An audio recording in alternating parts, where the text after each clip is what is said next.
Λοιπόν, κύριε Πόλη, μπορείτε να μας περιγράψετε τώρα σε ποιο στάδιο της παραγωγής είμαστε?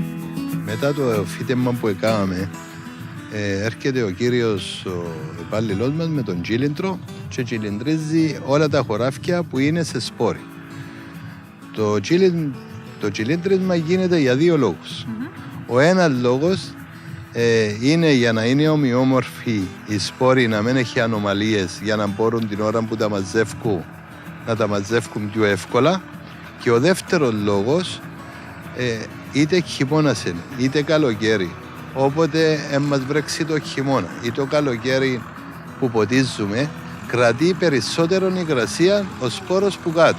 Αντέχει, είναι πιο ατεχτερό σε οποιασδήποτε καιρικές συνθήκες. Είναι απαραίτητο τούτο το πράγμα και χειμώνα και καλοκαίρι. Αυτά. Υπάρχει κάποια συγκεκριμένη εποχή στην οποία πρέπει να γίνει τούτο? Δηλαδή, μετά που θα φυτέψουμε τον κόλιαντρο μας κτλ. Πότε ακριβώς πρέπει να διεξαχθεί η συγκεκριμένη διαδικασία? Πριν να μπουν τα λάστιχα μας στα σπλίνκερ και να πιει νερό. Είναι πριν να ποτιστεί. Άρα πριν το πότισμα περνούμε τη διαδικασία, πώς το είπετε? Του τσιλιντρίσματος.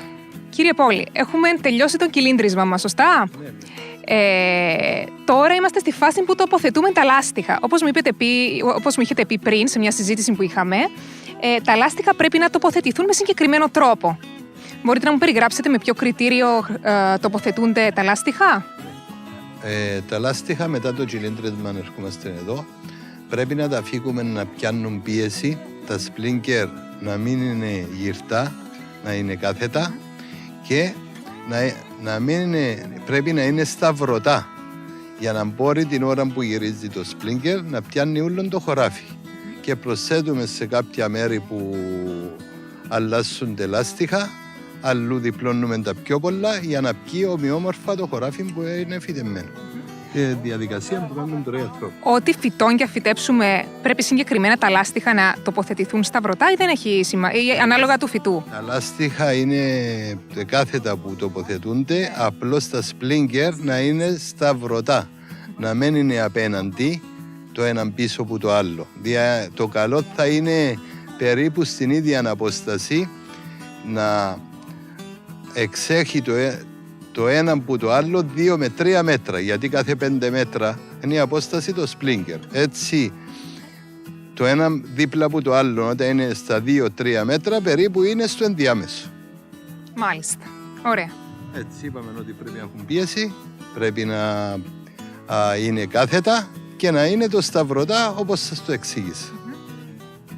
Αυτή είναι η διαδικασία που κάνουν και όταν πιάει πίεση, το χωράφι ποτίζουμε αναλόγως της εποχής με τις 3 με 6 ώρες το πρώτο πότισμα. Δεν είναι πάντα το ίδιο το νερό. Τι εννοείται 3 με 6 ώρες το πρώτο πότισμα?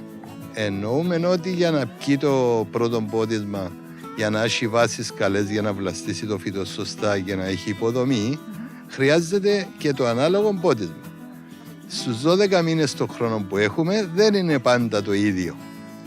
Αναλόγως της εποχής, πόσο βρεμένο είναι το χώμα, αν είναι χειμώνας μπορεί να έβρεξε μια εβδομάδα, 10 μέρες πριν και να έχει υγρασία το χώμα, ελάχιστο νερό θέλει. Αν είναι τον Ιούλιο, τον Αύγουστο που είναι 40 βαθμούς, θέλει το πιο πολύ νερό που μπορούμε να ποτίσουμε, 6 με 7 ώρες. Το χειμώνα μπορούμε και με 2 ώρες. Εννοείται ημερησίως, φαντάζομαι. Όχι ημερησίως, το πρώτο πότισμα. Το δεύτερο μπορεί να είναι, αν είναι το χειμώνα, μπορεί και με ένα νερό να βλαστήσουν οι σπόροι τούτοι. Αν θέλει άλλη μια ώρα, ένα μισή ώρα στις 4-5 μέρες, αν το δεις ότι χρειάζεται. Το καλοκαίρι, σαν τον κόλιαντρο που δείχνουμε τώρα, θέλει 5 ποτίσματα, μόνο για να βλαστήσει. Η ρόκα θέλει